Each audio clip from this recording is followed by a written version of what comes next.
அன்பானவர்களே, ஆம், my dear போர்ட்வுட் பீப்பிள்ஸ், வீவர்ஸ், சில்ட்ரன்ஸ், அப்புறம் வாலிப பெண்களே, இளைஞர்களே, இது வந்து காமத்துப்பால்.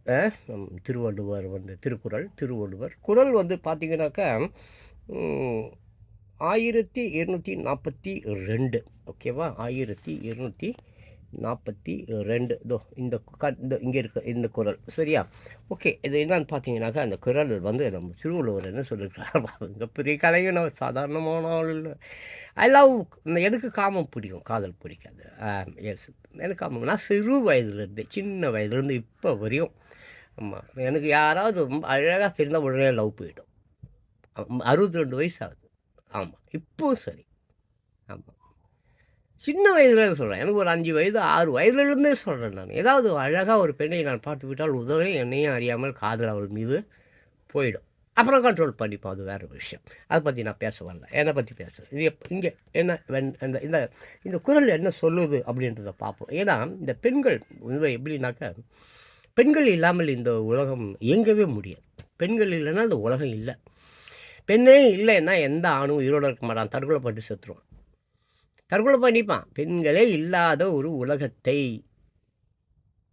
ஆமாம் நினைச்சே பார்க்க முடியல. ஸோ பெண்கள் தான் இங்கே எல்லாமே. ஆமாம், ஆவதும் பெண்ணாலே, அழிவதும் பெண்ணாலே. அந்த மாதிரி நம்ம பெண் புத்தி, பின் புத்தி, இந்த மாதிரி பெண்களை பற்றி ஏகப்பட்ட ஆமாம் ஆழம் ஐயா. அப்புறம் அது அந்த பெண்ணின் மனது அந்த ஆழத்தை கண்டுபிடிப்பது ரொம்ப கடினம் ஐயா. அந்த மாதிரி ஆயிரக்கணக்கான ஏகப்பட்ட ஆமாம் என்னது ஏகப்பட்ட விஷயம். என்னது பாம்பை பாம்பு, அப்புறம் பாவை, இப்படி ஏகப்பட்டது இருக்காங்க. ஆமாம், நானே நிறைய கவிதைகள் எழுதியிருக்கேன். கண்ணீர் இழக்கலாம், கண்ணி கருப்பு இருக்கலாமா, அந்த மாதிரி. பாவை பார்த்து சிரிப்பால், பக்கம் வர அழைப்பால், பார்வையிலேயே பேசுவாள், பரிசு கால் என்றால் ஏசுவாள். இந்த மாதிரி ஏகப்பட்ட கவிதைகள். ஆமாம், ஏகப்பட்ட கவிதைகள். ஆமாம், நான் சின்ன வயதில் அந்த மாதிரிலாம் நான் பண்ணியிருக்கேன். இப்போ எங்கே வந்துடுவோம் நம்ம? இங்கே என்னன்னு பார்த்தீங்கன்னாக்கா, காதல் அவர் இளர் ஆகா நீ நோவது பேதமை வாழிய நெஞ்சு. மறுபடி படிக்கிற பாருங்க. காதல் அவர் இளர் ஆக நீ நோவது பேதமை வாழி என் நெஞ்சே. மீண்டும் கூட ஒரு தடவை படிக்கிற பாருங்க. காதல் அவர் இளர் ஆக நீ நோவது பேதமை வாழி என் நெஞ்சு. பேதமை வாழி என் நெஞ்சு. ஸோ இதோடைய விளக்கம் என்னன்னாக்க, நெஞ்சே நீ வாழ்க, நெஞ்சே நீ வாழ்க. ரைட்டா? அதுக்கு அடுத்து பார்த்தீங்கன்னா, அவன் காதல் இல்லாதவனாக இருக்கும்போது, அவன் காதலே இல்லாதவனாக இருக்கிறான், ஒரு கஞ்சப்பையன். அவன் ஒரு காதல் என்பதே அவனிடம் இல்லை. அவன் காதல் இல்லாதவனாக இருக்கின்ற போது நீ மட்டும் நோவது முட்டாள்தனமானது. நல்லா கவனிக்கணும். நீ மட்டும் நோவது முட்டாள்தனமாவது. அவங்கள்ட்ட தான் காதலே இல்லையே. அப்படிப்பட்ட ஒருவனை ஏன் நீ காதலிக்க வேண்டும்? அவனை ஏன் நீ மனதில் கொள்ள வேண்டும்? அவனை ஏன் நீ வந்து கனவுகளில் வரவழைக்க வேண்டும்? சொல், யோசி. யோசிப்பண்ணே. நீ அற்புதமானவள், அழகானவள். உன் நகையே உனக்கு வந்து உன் நகையே தேவையில்லை, உன் புன்னகையே போதும். எந்த நகையும் உனக்கு வேண்டாம், உன் புன்னகையே போதும். உன் அழகை, உன் சிறப்பை, உன்னுடைய அந்த ஸ்ட்ரக்சரை அழகாக சொல்லுவாங்களே, என்னது 36 அப்புறம் 36 அது மாதிரி ஒரு அற்புதம். தங்கத்தேர் நீ, அழகி. கண்ணங்கரையில் இருந்தாலும் நீ அழகிதான். ஆமாம், நீ உலக அழகியாக இருந்தாலும் நீ அழகிதான். ரெண்டுமே அதான் அதே ஒன்று தான். ஏன்னா பெருசாக இதுதான் என்ன பெருசாக, நீ ஒல்லியாக இருந்தாலும் அதுதான் ரொம்ப முக்கியம். நீ ஒன்று வெளியேறுன்னு இருந்தாலும் அதுதான் முக்கியம், வேறு எதுவும் முக்கியம் இல்லை. அங்கே அவங்ககிட்ட இருக்கிறது தான் அவங்ககிட்ட இருக்கிறது. அதை ஸோ நான் இப்போ என்ன சொல்கிறேன், நீ ஒரு பேரழகி, ஒரு தங்கச்சீர். அப்படிப்பட்ட வள்ளி நீ இல்லாமல் இந்த உலகமே இயங்காது. அதுவும் நல்லாவே உணர்ந்து வைத்திருக்கிறாய். ஆமாம், கடல் ஆழத்தை கூட அறிய முடியும், மனதின் ஆழத்தை அறிய முடியாது. அப்படிப்பட்டவள் நீ ஒரு கர்மாந்திரம் முடித்தவன், காதலே இல்லாதவன், ஒரு தரித்திரியவான். அப்படிப்பட்டவனிடம் போய் காதல் இருப்பதாக எண்ணிக்கொண்டு வா மனசை நீ வந்து ஏன் நோகடிச்சுக்கிற? அதுதான் இந்த குறள். உன் மனதை நீ ஏன் நோகடிச்சுக்கிற? அவன் தான் காதல் இல்லாதவனாச்சே. அவங்ககிட்ட வெறும் காமம் தான் இருக்கிறது, காதல் கிடையாது. காதல் எங்கே இருக்கிறது? இயற்கையில் இருக்கிறது. ஒரு அற்புதமான ஒரு நீர்வீழ்ச்சி ஒருத்தவன் ரசிக்கிறானா, ரசிப்பு. எவன் ஒருவன் ரசிக்கணும் அவன்தான் காதலு காதலிப்பதில் வல்லவன். எவன் ஒருவன் நல்ல ரசிகனோ, ஆக ரசிகன், நல்ல ரசிகன், உங்கள் ரசிகன். ம். ஆக ரசிகன், நல்ல ரசிகன், உங்கள் ரசிகன். அவன்தான் காதலிக்க தெரிந்தவன். அவனிடம் மட்டுமே உண்மையான காதல் இருக்கும். காமம் இருக்காது. காமம் வேறு, காதல் வேறு. மற்றபடி உலகத்தில் இருக்கிற எல்லார்கிட்டையும் காமம் தான் இருக்குது. காதல் ஒரு சிலரிடம் மட்டுமே இருக்கிறது. இயற்கையை ரசிக்கிறான், பறவைகளை ரசிக்கிறான், பல்லுயிர்களை ரசிக்கிறான், வானவில்லை ரசிக்கிறான். ராத்திரியில் போயிட்டு சகாரா சகாரா பாலை வனத்தில் நடுவில் நின்றுக்கிட்டு வானத்தை பார்த்து அந்த நட்சத்திரங்களை எண்ணிக்கொண்டு இருக்கிறான். இங்கே படுத்துக்கிட்டு என்ன முடியாது, இங்கெல்லாம் பில்டிங்ஸ் இருக்குது. எப்படி இப்போ 4 நட்சத்திரம் தான் தெரியும். இதே சகாரா பாலை வனத்தில் பாலை வனத்தில் போய் நின்றுக்கிட்டு ராத்திரி ஒரு 12 மணிக்கு வானத்தை பார், எவ்வளோ நட்சத்திரங்கள் பா. கடல் நடுவில் போய் நின்றுக்கிட்டு ராத்திரி 12 மணிக்கு வானத்தை பார், எவ்வளோ நட்சத்திரங்கள். அந்த கம்மாட்டி அங்கே புயல் அடிக்கணும், அவன் புயல் அடிக்கும், சூறாவளி வரும், குளிரும், திமிங்களை வந்து அப்படியே ஜம்ப் பண்ணி தூக்கின்னு போடும், கப்பலை கவுத்துடணும் புறம்போக்கு. அப்படி கிடையாது. Love is very very different. So பெண்ணே, அற்புதமானவளே, அழகியே, அவனிடம் காதல் இல்லை என்று தெரிந்திருந்தும் நீ உன் மனதை போட்டு கடினப்படுத்தி கொள்ளாதே. மெயினாக காதலிக்காத. காதல் என்பது பொய். நீ யார் தெரியுமா? இந்த உலகத்தை கண்டிக்கக்கூடியவள், தண்டிக்கக்கூடியவள், தவறான பாதையில் இந்த உலகம் செல்லாமல் பாதுகாக்கக்கூடியவள். அப்படிப்பட்டவள் ஒரு பெண். முதல்ல பாவம் யார் பண்ணா? ஏவாள் தான் பண்ணான்னு சொல்லுவானுங்க. ஆமாம் பாவாள் இப்போ ஃபஸ்ட்டு இந்த உலகத்தில் வந்து பாவத்தை பண்ணுனது யார் அப்படின்னா பெண்கள் தான். அப்படின்னு பெண்ணுன்னா என்னது? ஆதாமிலிருந்து ஏவாள் வந்தாள், ஏவாள் தான் ஆதாமை கெடுத்தான். ஃபஸ்ட்டு பாவத்தை எப்படி செய்யணுன்னு ஏவாள் தான் சொல்லி கொடுத்தான்ன்றது அது ஒரு புராண கதை, பொய் கதை. லட்ச கதைகள் போயின்னுக்குது. நீ வந்து காலங்கதால் இன்றைக்கி தேதி என்ன? February 28, 2025. இன்றைக்கி தேதிக்கு நீ என்ன செய்ய வேணும்? உன் பிள்ளைங்க படிச்சுதா? ஸ்கூலுக்கு போச்சா? பத்தாக்குறைக்கு இவனுக்கு வேறு மொழிச்சண்டை, மும்மொழி சண்டை, மூத்திர சண்டைன்னு மூத்திர சந்துங்களில் சண்டை போட்டுன்னுக்கிறான். உன்னை ரொம்ப அசிங்கப்படுத்தி விட்டது அல்லவா பெண்மணியே. உனக்கு சோறு இல்லை, துணி இல்லை, ட்ரெஸ் இல்லை, சாப்பாடு இல்லை, வாடகை கொடுக்கறதுக்கு அடுத்த மாதம் வாடகை கொடுக்கறதுக்கு ஜோபில் காசு இல்லை. புருஷங்காரன் வேறு வார்த்தை கூட ஓடி போட்டான். பிள்ளைங்க குடிச்சிட்டு ஒயின் ஷாப்பில் தூங்குது. நீ எப்படி வாடகை கொடுக்க போகிற? ஸோ நீ பண்ண தவறு என்ன தெரியுமா? காதலில் விழுந்து விட்டாய். நீ காதலில் விழுந்ததை அவன் வந்து என்ன பண்ணிக்கினான்? மிஸ்யூஸ் பண்ணிக்கினான். உனக்கு ஆசை வார்த்தை பேசி கண்ணே, கண்மணியே, முத்தே, மணி, ரத்தே, அழகே, பெண்ணே, நிலவே, மயிலே, குயிலேன்னெலாம் உன்னை பேசி ஈஸி லவ் பண்ணி ஃபஸ்ட் நைட்டை முடிச்சுட்டு செகண்ட் நைட்டு அவன் ஃப்ரெண்ட்ஸுங்களுக்கு கூட்டின்னு போய் விட்டான் உன்னை. அவன் ஃப்ரெண்ட்ஸுங்க செகண்ட் நைட் பூரா உன்னை கசக்கி பிழிந்து நாசம் பண்ணி 3வது நாள் கொண்டு போய் பாம்பே, டெல்லி, கால்கட்டா, சோனாகாட்சி, ரெட் லைட் ஏரியாவில் விற்றுட்டான். இதுதான் உன் வாழ்வு. இப்பொழுது இந்த குறைந்த நாட்களில் அவன் இவன் 20 பேர், 30 பேர், 40 பேர், 50 பேர்கிட்ட அவன்கிட்ட உன் கற்பை கொடுத்தாய். இப்போ எவனுடைய பிளட்டு, எவனுடைய ரத்தம், எவனுடைய விந்து அது உன் கர்ப்பப்பையில் குழந்தையாக இருக்கிறது உனக்கே தெரியாது. To you know? உன் புருஷன் யாருன்னு உனக்கு தெரியுமா? இந்த குறைஞ்ச நாளில் ஒரு வாரத்தில் எத்தனையான வன்மங்கள், எத்தனையான பொறுக்கிங்க, எத்தனையான பாலியல் தொல்லை, அத்தனையும் மீறி உன் வயிற்றில் இப்பொழுது 3 மாதமோ 4 மாதம் 10 மாதமோ 6 மாதமோ அப்புறம் தான் உனக்கு தெரிய போகுது. உடனே உனக்கு தெரிய போகிறதில்ல. 3 மாதமோ 6 மாதமோ 7 மாதமோ அதுக்கப்புறமா தெரியும். அப்புறமா தான் நீ வந்து கர்ப்பமாக இருப்பது உனக்கு தெரியும். அப்போது அந்த வயிற்றுக்குள்ளே இருக்கக்கூடிய அந்த கருவுக்கு தகப்பன் யார் உனக்கே தெரியாது.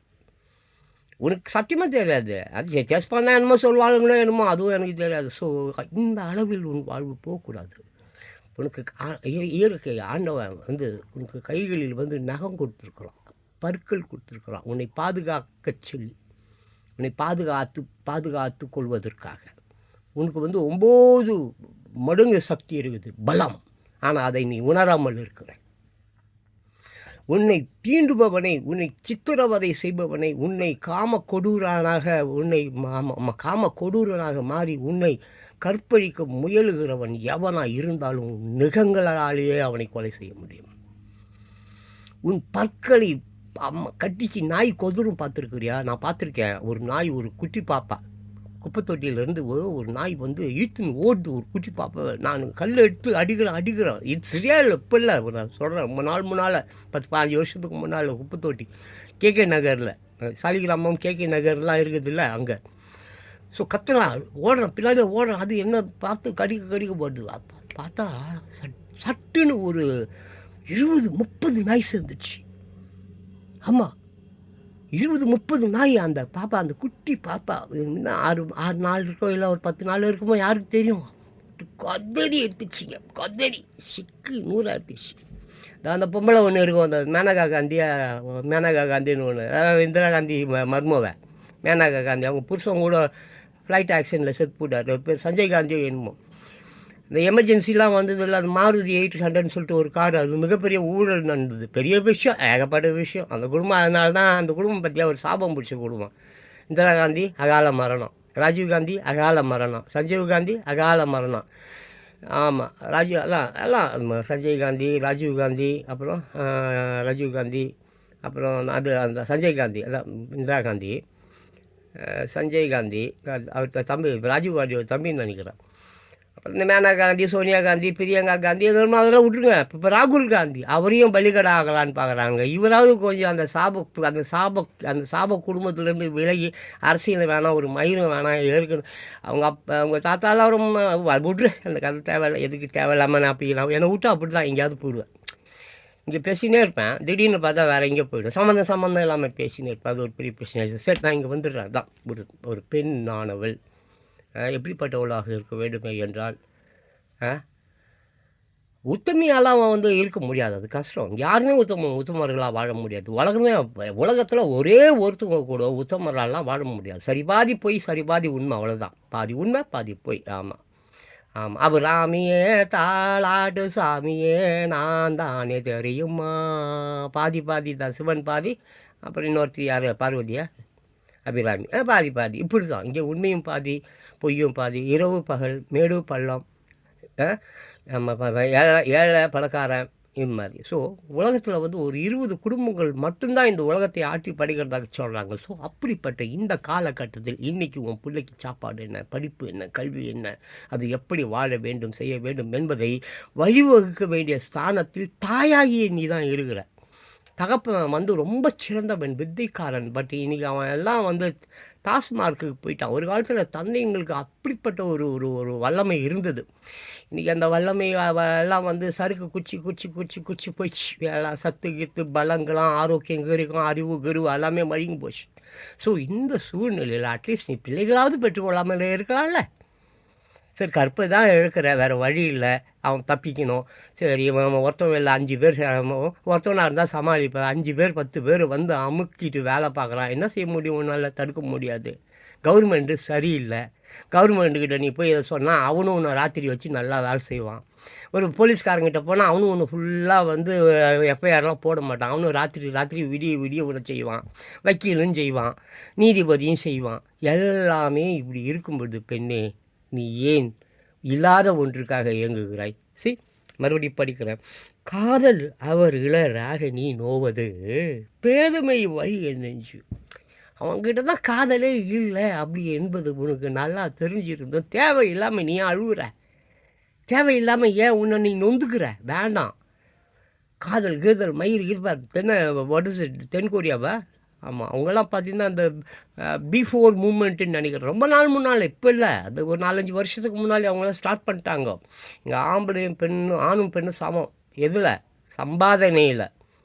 வெறும் சம்பாதனை தான்.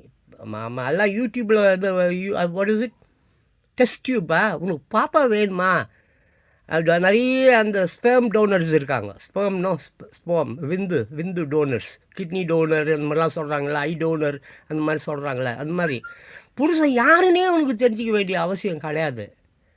புரியுதா? அவன் தயவே உனக்கு தேவையில்லை. அதெல்லாம் 5000, 6000, 10,000, 20,000 அவன் போய் முன்னெல்லாம் பிளட்டு வைப்பானுங்க. ஹாஸ்பிட்டலில் நானே கொடுத்துருக்கேன் சிறு வயதில் குடிக்கிறதுக்காக, சறுக்கு அடிக்கிறதுக்காக. இப்போ இல்லை, சிறு வயதில். நான் சொல்கிறது ஒரு 30 வருடங்களுக்கு முன்னால், கல்யாணத்துக்கெலாம் முன்னால்.